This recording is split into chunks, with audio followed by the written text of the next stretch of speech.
হ্যাঁ, তো সেই কারণেই কখনো এই সিনেমার যে এই যে পথের পাঁচালী দেখতে গিয়ে পথের পাঁচালীর ওপর যে একটা বিশেষ ধরনের দৃশ্য, সেই দৃশ্যের যে ধরনের ডিমান্ড, সেই দৃশ্যের যে ধরনের পরিকল্পনা, সেই দৃশ্য আর কাবি খুশি কাবি গামের দৃশ্য কোনোদিন এক হবে? কোনোদিন হতে পারে না। এই কারণেই সিনেমা বদলে যায়, সিনেমার প্রোডাকশনের সেট বদলে যায়, প্রি প্রোডাকশনের ভঙ্গি বদলে যায়, সাউন্ড বদলে যায়, সিনেমাটোগ্রাফি বদলে যায়। তাহলে এটা গেল প্রি প্রোডাকশন, তারপরে প্রোডাকশন, তারপরে কি পোস্ট প্রোডাকশন। পোস্ট প্রোডাকশন মানে যেমন থাকে এডিটিং, সাউন্ড। সাউন্ড অনেক ক্ষেত্রে তো সাউন্ড সেই সময় নিতে পারে না। ধরো যাক, সত্যজিতের একটা বিখ্যাত সিনেমা, এটা বিখ্যাত সিনেমার এক্সাম্পল দিচ্ছি। তোরা কি দেখেছিস ফেলুদার দ্বিতীয় সিনেমাটা? বল। আরে যেটা বেনারসের শুটিং হয়েছিল, জয় বাবা ফেলুনার, কেউ দেখেছিস? এ দাঁড়া, সাউন্ড অফ স্যার শুনেছি অডিওটা। শুনেছিস অডিওটা? মানে ওটা কোথায় শুনেছিস অডিওটা? ওই রেডিও মির্চি নাকি? হ্যাঁ হ্যাঁ স্যার, মির্চি বাংলা। মির্চি বাংলা, ভালো ভালো, খুবই ভালো শুনেছিস এটা। এই তোদের মধ্যে কারা কারা অডিও বুক শুনিস? বল, বৈশাখী শোনে? আমি হ্যাঁ স্যার, আমি কন্টিনিউয়াস শুনি। বাহ, খুব ভালো, ভেরি গুড হ্যাবিট। বই পড়তে না পারো, কারণ বাংলা বই হয়তো কিনে পড়তে পারো না, কিন্তু অবশ্যই অবশ্যই অডিও বুক শুনো। শুনো, কারণ সাহিত্যের যারা ছাত্রছাত্রী তাদের এটা শোনাটা খুবই দরকার আমি মনে করি। তাহলে সাহিত্য যদি পড়তে না পারো, শোনো। মানে কোনো না কোনো ভাবে এই মিডিয়ামটার বর্তমান যে পরিস্থিতি, বর্তমান যে মানে পথ আর কি, সে সম্পর্কে অবগত থাকো। ঠিক আছে, এটা থাকাটা খুব দরকার। বেশ, হ্যাঁ, তো জয় বাবা ফেলুনাথের একটা বিখ্যাত সিন ছিল, সিনটা নিয়ে এখানে পাচ্ছি না। ওই ওই ওই তোমার কি বলে বলো,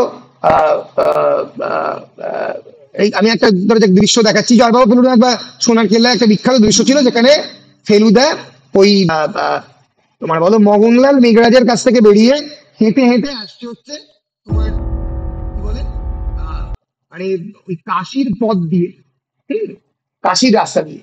এবার সেখানে তো অডিওটা ঠিক মতো রেকর্ডিং করা যাচ্ছে না, ডাবিং করার সময় একটা রেকর্ডিং লাগে যে কিরকম কি কথা বলেছিল। তো তখন ওই রেকর্ডিং এর জন্য তখনকার দিনে রেকর্ডার বাজে, তো সেই রেকর্ডারটা লালমোহন বাবুর ব্যাগের মধ্যে সত্যজিৎ রায় পড়ে দিয়েছিল। ফলে এই জন্যই পরবর্তীকালে ডাবিং এর প্রয়োজন হয়, কারণ তখন সাউন্ড আউটপুট খুব ভালো ছিল না। এই যে বিখ্যাত সিনেমা তোমার সোনার কেল্লা, এই সোনার কেল্লার বহু দৃশ্য রয়েছে যেখানে অডিও আউটপুট পাওয়া ঠিক মতো সম্ভব নয়। এইখানে সত্যজিৎ রায় লোকের মধ্যে শুটিং করছে, এই লোককে মেনে মেনে সরাতে হচ্ছে তখনকার দিনের অ্যাম্বাসেডারের গাড়ি থেকে, রেলের ওপরে শুটিং করছে, অডিও কোত্থেকে পাবে? অডিও তো অত ভালো রেকর্ড,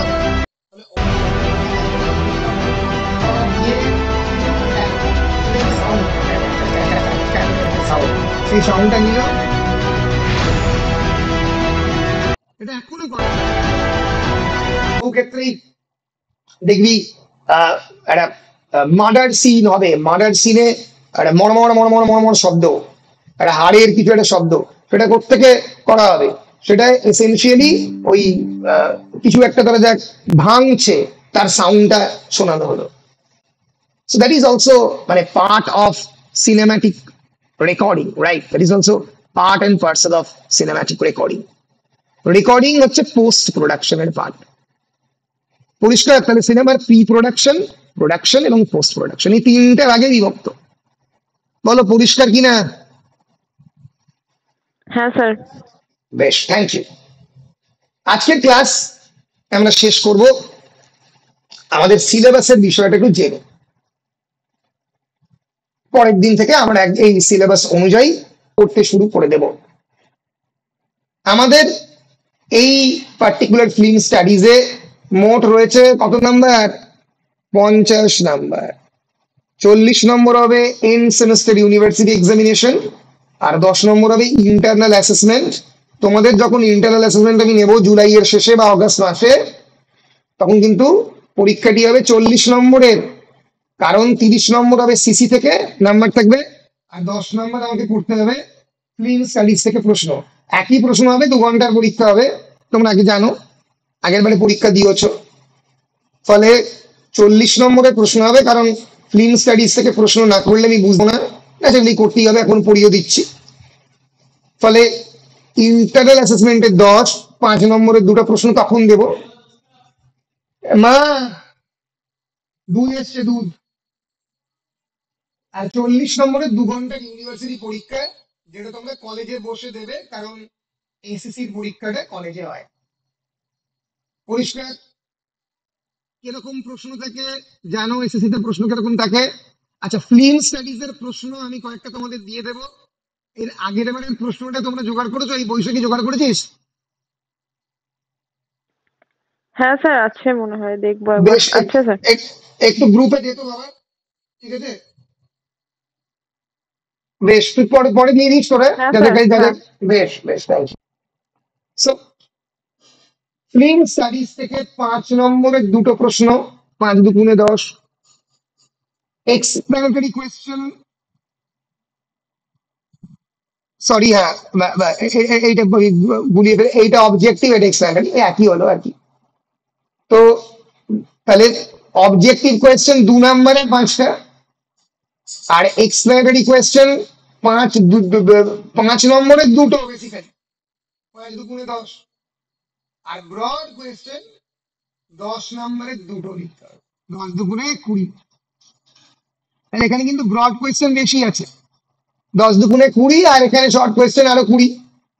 10 নম্বর হচ্ছে 5টা শর্ট কোয়েশ্চেন, বিভিন্ন সিনেমা নিয়ে প্রশ্ন আসতে পারে, টার্ম নিয়ে কোয়েশ্চেন আসতে পারে, কাকে জুম শট বলে, কাকে জুম আউট শর্ট শট বলে, ইত্যাদি ইত্যাদি, আমরা দেখবো সেটা। তাহলে 10, 10, 20, মোট 40 নম্বরের পরীক্ষা। বলো পরিষ্কার?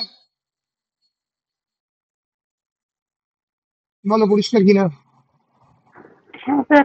বেশ, কি কি টপিক নিয়ে পড়তে হবে? পড়তে হবে এভলিউশন অফ দ্য সিনেমা। এটা একটা বিরাট বড় টপিক, একটা ছোট জিনিসের মধ্যে কি করে দিল আমি জানি না। সাইলেন্ট ফিল্ম, খুবই পরীক্ষায় কোয়েশ্চেন পড়ে। What is silent film? What are the characteristics of silent film? Write an essay on the silent, on the era of the silent film making. Ira মানে যুগ। সাইলেন্ট ফিল্ম চলেছিল 1905 থেকে 1927 পর্যন্ত, আমরা পড়বো। দ্য জ্যাজ সিঙ্গার হচ্ছে প্রথম টকি সিনেমা, টকি মানে তখন প্রথম সাউন্ড আসতে শুরু করলো। এর ইরা চলছে 1927 থেকে 1950s। তারপরে কালার ফিল্ম আসলো, এছাড়াও আরো অনেক ধরনের হিস্টোরিক্যাল ডিভিশন আছে, সেগুলো আমরা পড়বো।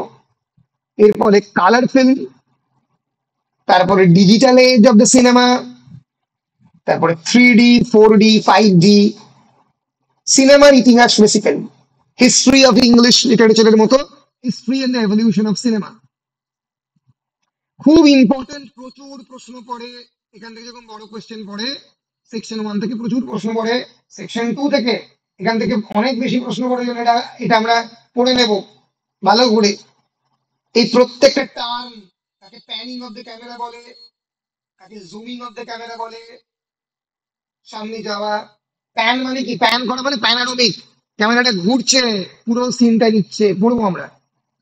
তাকে ফেড ইন বলে। হঠাৎ করে ধরে যাক, তোমরা হিন্দি সিনেমায় দেখলে ডিং ট্যাক ডিং ট্যাক ডিং ট্যাক, 20 সাল বাদ, 20 সাল বাদ, 20 সাল বাদ, আস্তে আস্তে ফেড ইন করে গেল হিরো, আবার ফেড আউট করে উল্টোটা হারিয়ে যাবে, আবার নতুন করে আবার চলে এলো। ফেড আউট, ফেড ইন হলে ফেড আউট হতে পারে। ফ্ল্যাশব্যাক, ফ্ল্যাশব্যাক এই বলছিলাম, পুরোনো স্মৃতি চলে গেল আগের পুরোনো জায়গাতে। ক্লোজ আপ, হিরোর একদম চোখের কাছে চলে গেছে ক্যামেরা, বা হিরোইনের একেবারে মুখের কাছে।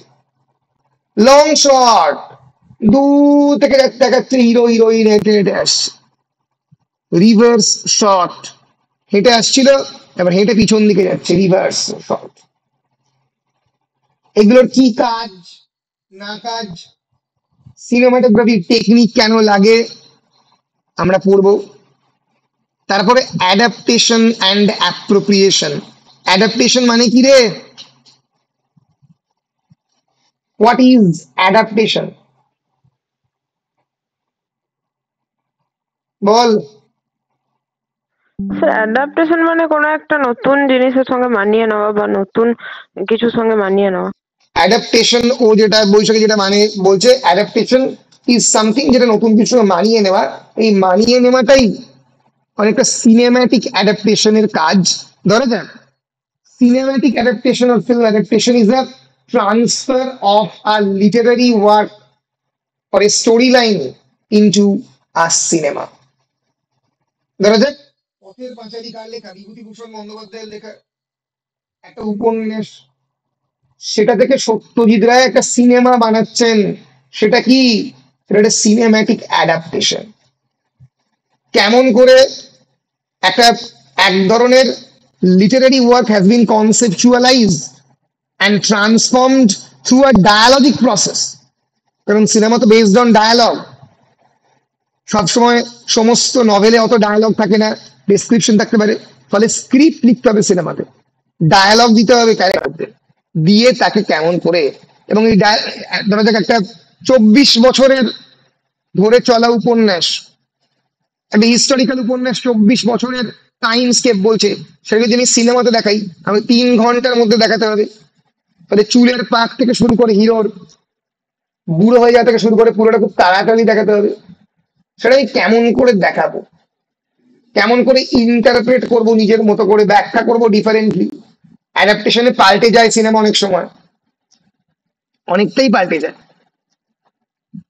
থিয়েট্রিক্যাল অ্যাডাপ্টেশন, তাহলে উইলিয়াম শেক্সপিয়ারের হ্যামলেট বা রোমিও জুলিয়েট যদি সিনেমাতে করি আমি, ওমকারা বিখ্যাত সিনেমা, ওমকারা কার ডিরেক্ট করা? বল, বিশাল ভারদ্বাজের ওথেলোর অ্যাডাপ্টেশন। মকবুল হচ্ছে ম্যাকবেথের অ্যাডাপ্টেশন। আমরা দেখবো ইরফান খান এবং তাবু অভিনয় করেছিল। ইরফান খান ম্যাকবেথের চরিত্র অভিনয় করেছিল, ডানকানের চরিত্র অভিনয় করেছিল পঙ্কজ কাপুর, নাসির উদ্দিন শাহ, বড় বড় অ্যাক্টার। ওম পুরী মকবুলে ছিল। এটা এক ধরনের cinematic adaptation of the Shakespearean Macbeth. Adaptation Maqbool কি, ম্যাকবেথ কি? ম্যাকবেথ হচ্ছে একজন একজন স্কটিশ সোলজার, একজন স্কটিশ কিং পরবর্তীকালে, আর এখানে হচ্ছে উত্তরপ্রদেশের একজন গ্যাংস্টার। তাহলে বদলে গেছে তো, ধরন তো বদলে গেছে। উত্তরপ্রদেশের গ্যাংস্টারে রূপান্তরিত হয়েছে ম্যাকবেথ। অ্যাডাপ্টেশন, মানিয়ে নিয়েছে চারপাশের পরিবেশের সঙ্গে। সিনেমাতে থিয়েটারের একটা স্ক্রিপ্ট পাল্টে গেছে, তাকে বলে অ্যাডাপ্টেশন অ্যান্ড অ্যাপ্রোপ্রিয়েশন। নিজের মতো করে অ্যাপ্রোপ্রিয়েট করা, তাকে দেখানো নিজের মতো করে, ধাঁচে পাল্টে নেওয়া। অ্যাডাপ্টেশন অ্যাপ্রোপ্রিয়েশন কাছাকাছি। বল পরিষ্কার কিনা? হ্যাঁ স্যার।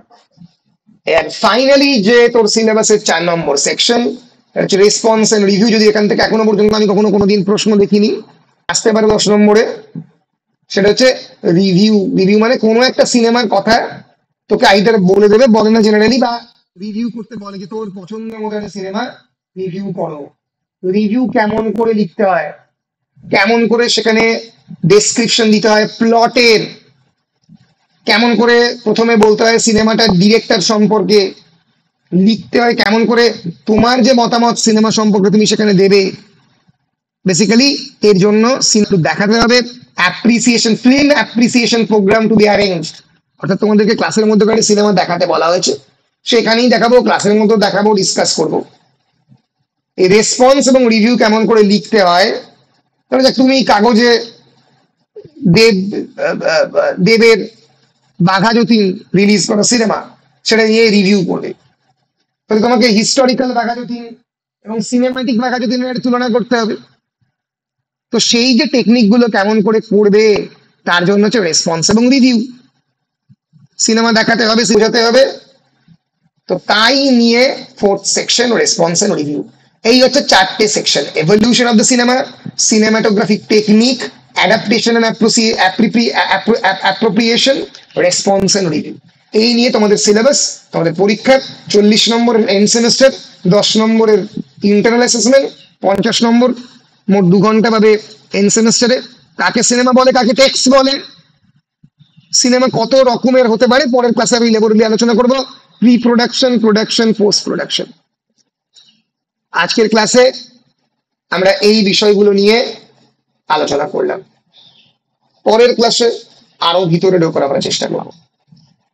পরিষ্কার? আমার 7-8টা থেকে 10টা ক্লাস লাগবে এই ব্যাপারটাকে পরপর 8-10 দিন, মানে 15 দিনের মধ্যে আমরা মোটামুটি চেষ্টা করবো এই ম্যাচটা শেষ করার, তারপরে যে নাইরে যাবো আমরা। বলো পরিষ্কার কিনা? বুঝতে পেরেছো? যা বলেছি মোটামুটি বুঝতে পেরেছো? Yes sir. এরপরের হ্যাঁ স্যার। ক্লাসগুলোতে তোমাদের সিনেমা সম্পর্কে যে ধারণা, বিন্যাস আমি আস্তে আস্তে অল্প অল্প করে বদলাতে থাকবো। অনেক সিনেমার নাম বলবো।